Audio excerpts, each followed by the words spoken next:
Fala pessoal, tudo bem? Tudo tranquilo? O professor Guilherme Correia de volta aqui para a gente seguir com o tema da prova documental. Nessa aula a gente vai falar um pouquinho sobre a produção da prova documental. Em que momento que você junta o documento no processo, o que acontece depois da juntada desse documento. A gente está quase acabando, acredito que a gente feche prova documental ali pela aula 9 ou 10, tá? Vamos seguir então aqui para falar sobre o momento da juntada dos documentos. Olha o que diz lá o artigo 434 do CPC. Incumbe à parte instruir a inicial ou a contestação com os documentos destinados a provar suas alegações. Gente, regra geral, no processo civil brasileiro, você não pode ficar guardando documentos para juntar depois, guardando documentos como se fossem cartas na manga. Não. Se você é o autor, o local, o momento correto para trazer a documentação é na petição inicial. Se você é o réu, o momento correto para trazer esse documento é na contestação. Então quer dizer, professor, que a princípio eu não posso trazer documentos em outros momentos do processo? A princípio não. A gente vai ver na sequência algumas exceções a isso, mas regra geral, se você tem um documento importante para o processo, um documento para provar uma alegação que você fez na inicial, você deve trazer já na inicial o documento. Se você é o réu e tem um documento importante ali na sua para provar algum fato que você trouxe na sua contestação, já deve anexar esse documento na contestação, tá? Então, regra geral, documentos vêm junto com a petição inicial, se você é o autor, junto com a contestação, se você é o réu. Beleza? Agora, a gente tem uma regra interessante aqui, que eu brinco, que eu apelidei de sessão cinema. Como assim sessão cinema, professor? Olha o que diz o parágrafo único desse mesmo 434.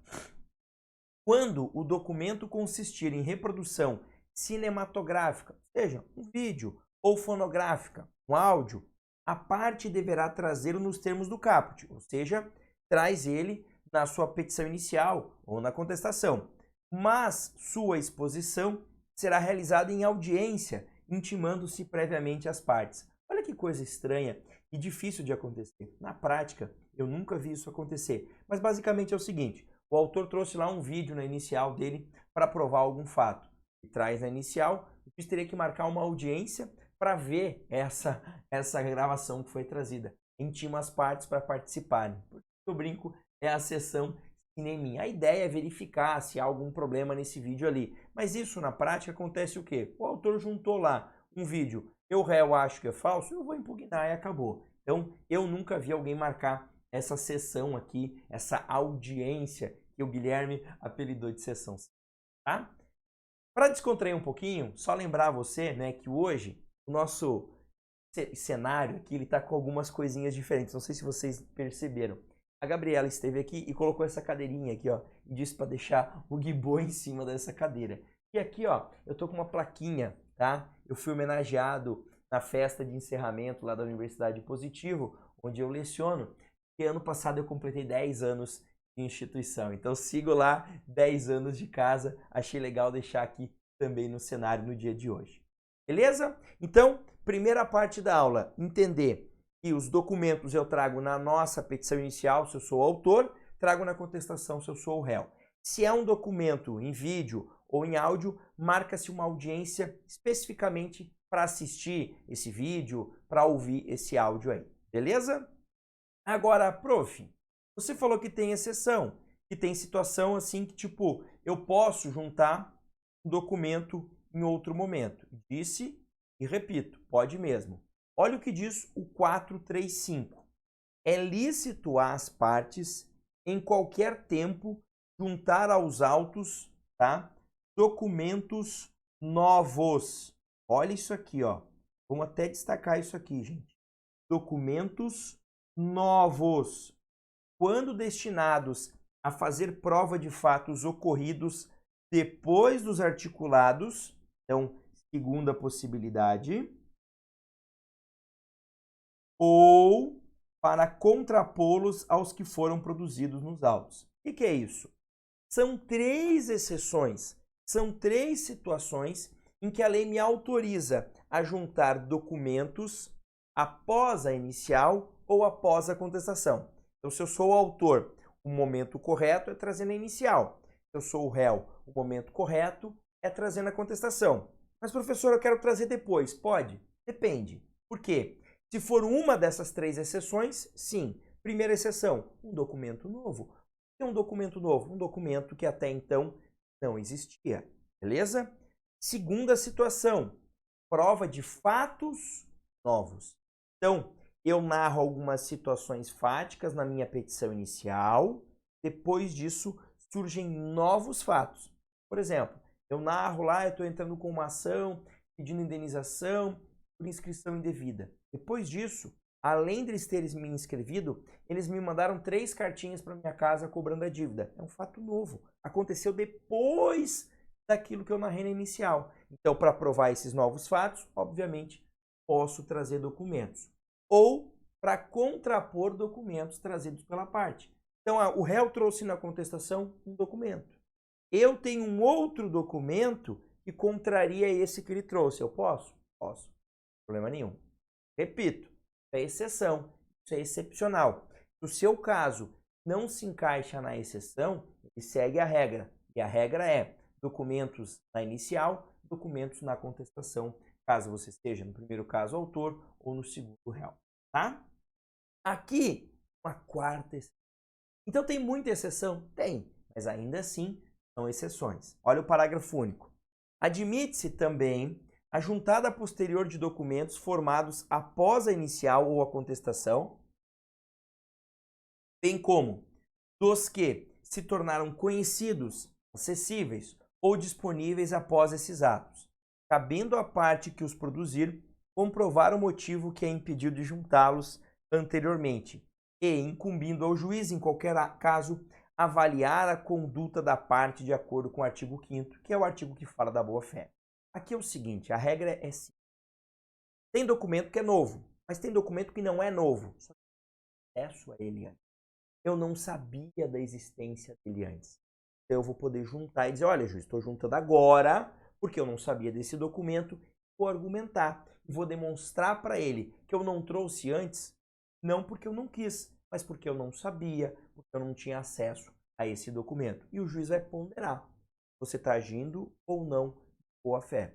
Agora, se é um documento que você já tinha acesso, você já sabia da existência dele, mas que você não quis juntar para guardar uma carta na manga ao final, o juiz não vai admitir. Aí. Beleza? Tranquilo? Tá. Então a gente entendeu quando é que eu junto os documentos. Prof, no processo como é que funciona? Juntei documento. O que acontece? Há contraditório? Assim, dá uma olhada aqui, ó, no que diz o 437. O réu manifestar-se-á na contestação sobre os documentos anexados na inicial e o autor manifestar-se-á na réplica sobre os documentos anexados à contestação. Bem, tranquilo. Autor trouxe na inicial, réu se manifesta na contestação. Réu trouxe na contestação, o autor intima o autor a replicar ou apresentar impugnação à contestação e ele vai se manifestar com eles. Agora, prof, em um documento que é juntado depois disso. Então, lá no meio do processo, depois da contestação, o autor traz um documento novo. O juiz faz para se manifestar no prazo de 15 dias. O réu traz um documento novo, intima o autor a se manifestar no prazo de 15 dias. Tá? Lembrando que é possível que esse prazo seja dilatado. Olha lá o que diz o parágrafo 2º desse 437. Poderá o juiz, a requerimento da parte, dilatar o prazo para manifestação sobre a prova documental produzida, levando em consideração a quantidade e a complexidade da documentação. Gente, aqui é uma questão óbvia. Eu juntei lá um documento novo que tem 10, 15, 20 páginas, 15 dias é super razoável para analisar. Não, eu juntei lá relatórios contábeis que somados montam uma quantia de 3.000 páginas. 15 dias não vai ser suficiente. Então eu tenho que me manifestar, vou pedir para o juiz dilatar o prazo. E aqui uma dica prática. sempre que você for pedir para dilatar o prazo, peça antes do término dele. Porque depois que terminar o prazo, a chance do juiz dizer, olha, um abraço, perdeu o prazo, não tem mais o que fazer. Então, se você já nota que a documentação é extremamente extensa, muito grande, peça ao juiz para que já se dilate esse prazo aí, tá? Beleza? Agora, professor, nesse prazo aí que eu tenho para me manifestar, 15 dias ou mais, o que eu vou poder alegar? É o que o 436 vai dizer. Ó, a parte intimada a falar sobre documento constante dos autos poderá impugnar a admissibilidade da prova, ou seja, dizer não pode juntar esse documento, não. O réu vem lá, junta o documento depois de muito tempo, que não é novo, que não é fato novo, que não é documento que ele não tinha acesso ou que ele não demonstrou isso, eu vou lá impugno, dizendo, opa, não podia ter juntado. Uma primeira possibilidade é essa. Segunda situação, aqui, ó, impugnar a autenticidade. Lembrando que a autenticidade tem a ver com assinatura. Autenticidade tem a ver com assinatura, né? Falsidade lá na assinatura, tá? Suscitar sua falsidade com ou sem deflagração do incidente de arguição. É você dizer o quê? Que o documento é falso, não é verdadeiro. E a terceira, manifestar sobre o conteúdo. Manifestar, impugnar, falar alguma coisa, dizer que aquele documento não tem relevância para a causa, ou dizer que aquele documento não prova nada, ou dizer que aquele documento é contrário aos interesses da parte. Não sei, é o momento de você exercer o seu contraditório, tá? E aí, sempre lembrando, quando você vai arguir falsidade, vai impugnar autenticidade, não é assim, é falso, ponto. Você precisa construir essa argumentação aí. Beleza? É isso então que eu tinha para falar sobre produção de prova documental. Na próxima aula, a gente vai falar sobre o quê? Sobre a obtenção de documentos. Pode ser que eu precise de um documento e ele esteja numa repartição pública. Como é que funciona, professor? Pode ser que eu precise de um documento e está com a parte contrária e ela não trouxe para o processo, ou está com um terceiro. Como é que funciona? Tem um procedimento para isso? Tem, mas a gente vai ver isso na próxima aula. E lembrando, pô, dá uma moral aqui, ó. Pô, plaquinha, 10 anos, professor, 10 anos lá na casa, que boa de volta. Bruna, Gabi, Gutinho, deixa o joinha aí, compartilha esse conteúdo, porque aqui tem vídeo novo toda segunda, quarta e sexta. Tivemos alguns atrasos aí no mês de novembro e dezembro, mas a gente vai colocar tudo isso. E depois seremos o maior canal de conteúdo do país. E lembre-se, estamos com quase 6 mil inscritos. Quando chegarmos a 10 mil, teremos uma aula especial aqui, ó, com Augusto e Gabi ao meu lado. Tá bom? Beijão em todo mundo, bons estudos e até mais.